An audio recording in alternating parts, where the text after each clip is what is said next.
Good morning, it's 9:15 a.m. and that was You'll Never Be Alone by Moon on Greatest Hits Radio 105 FM. I'm your host Darren Gibbs and I'll be with you for the next couple of hours.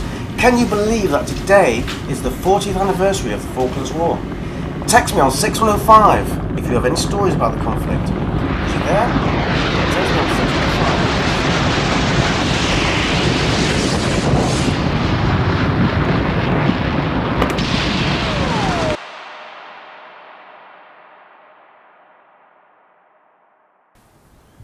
The Falklands War. I was there 40 years ago. What do I remember? I remember everything. It's something I will never forget. 19-year-old, general duties Marine, I put in to go to the Falklands for 1 year. I didn't even know where it was at the time. But I just fancied something different than Seaton Barracks, which where I was at the time. Little did I know, something different would be an understatement. After a month at Poe, 8901 or 8901 Naval Party was formed. And then we went to the Falkland Islands, 8,000 miles away, 2 days before the Argentine Special Forces invaded. When we arrived, I didn't really know what to expect. But when I seen the rolling, grassy sort of hills and moorland, with ferocious winds, deep bogs, and then the icy shores which buffeted with all these squawking seagulls, I started to think, what have I got myself in for? And Moody Brook Barracks wasn't no better, with its peeling paint, on this dirty old muddy road, an old Land Rover with the Union flag just fluttering in the wind. To our surprise, Governor Hunt, the governor of the island, a British politician, had got intelligence that an Argentinian force were poised to gather off Cape Pembroke. That evening, we all gathered in the Moody Brook bar.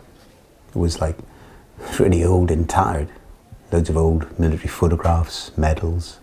And then the room just sort of started to fill up with Royal Marines, chain smoking, waiting for the brief. Major Mike Norman, the OC, came in and stood front and centre. And after looking all of the lads in the eye, he took a deep breath. You're not fighting for this island. This time, gentlemen, you are fighting for yourselves. The hour is now upon us. That hour which every Marine worth his salt must one day confront. As we speak, Argentine forces are massing off the shore, ready to invade and take this island. Right, lads. Today you're all going to die, so get out there and do your job. A hush goes over the crowd, and then the silence is broken by Major Norman telling me off for smoking while sitting on top of a box of ammunition. I promptly stand up and put the cigarette out before throwing up a salute. Later, the Marines from 8901 started to get armed up. We grabbed our weapons and grenades. We started to calm ourselves out with camp cream. I was a GPMG gunner, so I had belts of ammunition 7.62 draped over my shoulders. The plan was to engage the Argentinians on the beach. So at 0200 hours, we were at Hooker's Point. I had my gun positioned, looking through the grass onto the beach. The wind, the noise, the waves crashing in the ocean were overwhelming. And then radio silence was broken when we were told no reinforcements. Meanwhile, the Argentinians landed by helicopter behind Moody Brook Barracks and started to shoot the empty barracks up, thinking they're going to catch us out in our beds. A 4-hour firefight ensued, with us fire manoeuvring back to Government House to help defend it. I fired over 2,000 rounds from the GPMG, firing anything that moved. Port Stanley looked like a scene from Apocalypse Now. Tracer rounds lighting up the sky and just streaming across the low wooden roofs. Not knowing who was in control of Government House, we, a section of 6 Marines, approached with trepidation. I, the GPMG, aiming from the hip, ready to return fire. We moved street to street, each of us giving covering fire. There were some serious close calls and near misses by the enemy. When we jumped over this fence, it just got peppered with rounds, just moments after where we've been standing. Then, as we got closer to the government house, we got like a covered lane leading up to the back of the house. So we followed that up, and I could see there was bodies strewn in front. I thought, we didn't know who was in charge of government house, and I thought we were going to get killed. And then one of the lads shouted, "Royal Marines!" This was a tense moment, as it felt like an eternity as we waited to return fire to the back door. And Corporal Paris opened the door and told us to get in quickly, so we got straight in. I did GPMG, I went straight up the stairs to the front bedroom, broke the window with my GPMG, and then I could hear like loads of noises and stuff in the hallway, and surrender was mentioned. And then I could see, as it was getting daylight, and I could see a white flag coming across the hedgerows up towards Government House. And then from next door, just rounds going down, bang, bang, and somebody shouting, "I'm not surrendering to no one." And then the Argentinians took cover, and then they started getting income again. They opened up on us again. And then I could hear the governor and Major Norman come in and say, "It's a ceasefire, you fools, hold your fire." About an hour later, on the 2nd of April, once the boss and the governor had restored order, they told the Marines to lay down their arms. And then we went outside with our hands in the air and confused look on our faces into a photo shoot. And those pictures were all over the international press the next day. And then we were ordered to empty our pockets and lie down in the street. At this moment, I thought we were all going to be shot. I didn't know what to expect. 19 years old, still wet behind the ears. So I laid down quite gently, all the adrenaline still pumping through our veins from the firefight the night before. Then we were told to stand up by General Garcia, and he came along and shook our hands. "You are very brave men." Then we sat on the lawn as they took down the Falklands flag. We were exchanging dates or stories from the battle, and then we were wondering about Section 4. We were still basically evading capture. Then they put us into the back of an armoured personnel carrier, and I thought they were going to take us to our death. But instead they took us to Moodybrook Barracks, which was destroyed and bullet-ridden, and told us we had 10 minutes to collect our personal items. Not surprisingly, the barracks had been ransacked and looted. They gave us 10 minutes, so we went in, got round as much kit as we could, and got ourselves back in the armoured personnel carrier. And then we headed towards the airfield. I can remember being really exhausted looking out as we went past Port Stanley heading towards the airfield. One of the Argentinians asked, "Are you going to be coming back?" And one of the Royal Marines said, "It's all right, we'll be back." And that really took the old smug look off the Argentine's face. Later that night we ended up in South Argentina, and then to Montevideo via 2 plane journeys. And then it was a bus ride to a 4-star hotel, which felt a bit surreal as we sat there, still in calm cream from the battle, and eating probably the best steak I ever tasted in my life, drinking a beer, while still being prisoners of war under house arrest. A couple of hours later, an RAF plane took us back to the UK. And we were quite worried about what sort of reception we get being a defeated force. And we were greeted by a lot of solemn-faced military officers, but there was no need to worry because the Commandant General, Sir Stuart Pringle, was there, and he got out of his wheelchair and shook our hands and said that we'd be going back with the task force. After a week's leave, they flew us to Ascension Island, where the task force mobilisation was all underway. We got accommodated in accommodation just up the volcano on the edge of the jungle, looking down on their warships in the bay. That time spent zeroing weapons and doing physical training was like paradise to me. Eventually we were moved offshore to Canberra, which had been turned into a troop ship. And we were put on F deck, which was the same deck as the Dobie crew and their room boys. Obviously with the Royal Marines' dark sense of humour, there was much fun to be had. Of course, we just use that when we're in, I suppose, stressful situations. Life on board was just one of continuous training. Physical training, weapons, maps, interrogation, escape and evade, all covered.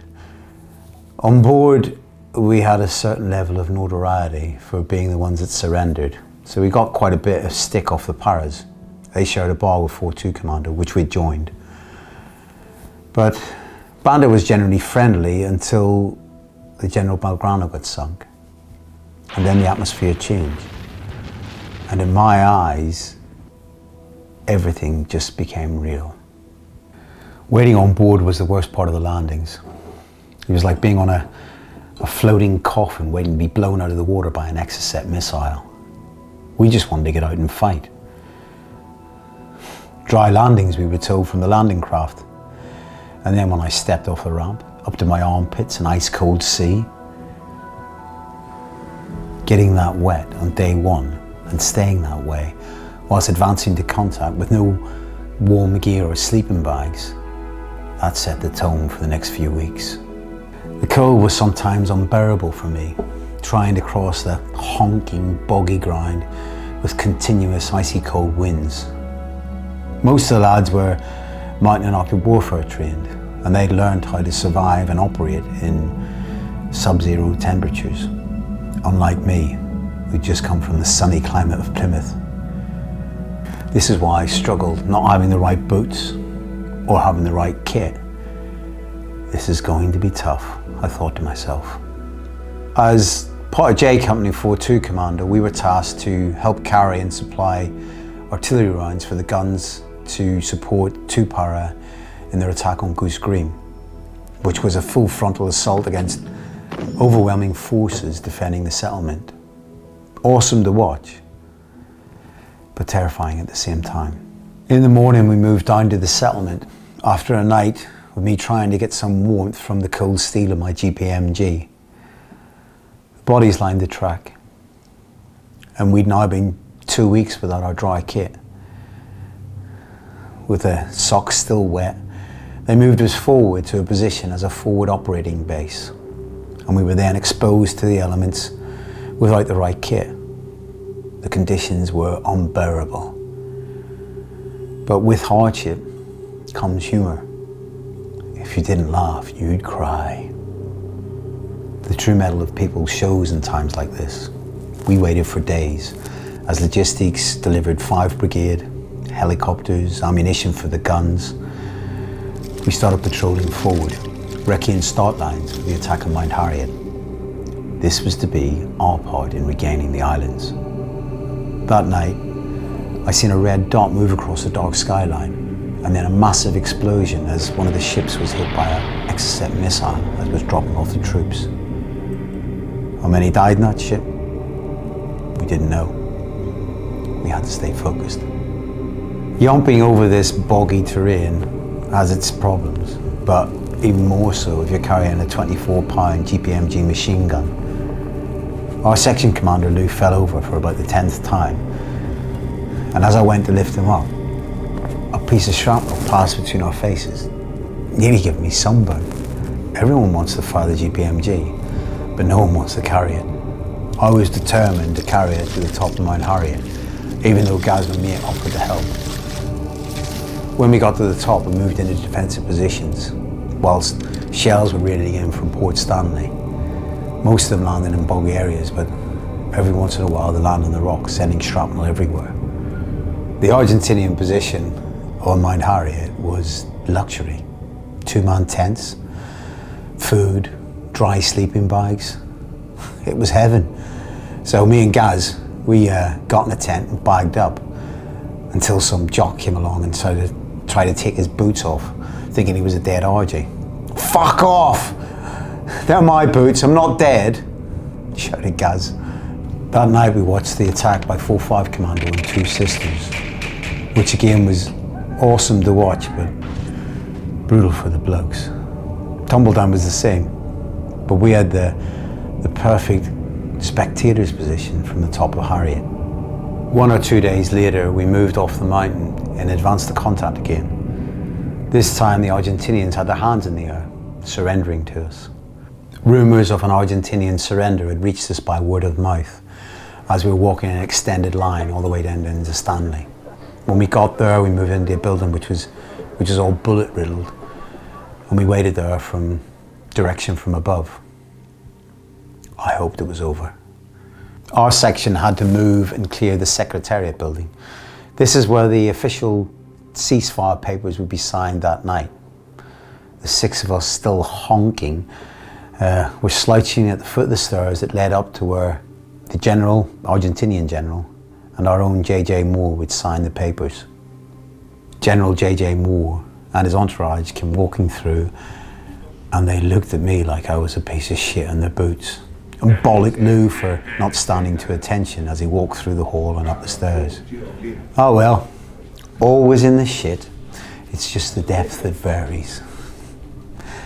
Then we went out and we met up again with the rest of Naval Party 8901, and we had a bit of an unexpected piss up around the dining table at Government House, which went on till about, well, in the early hours of the morning, when the rest of the lads had to escort the Argentinian prisoners to the airfield. Roles reversed once again. My feet were in shit order, so they left me behind. So I had a bit of a rummage and found quite a few souvenirs, including a pair of the General's boots from under his bed, which I wore, and a photo album of visits by Mr. Galtieri himself, which I proffed.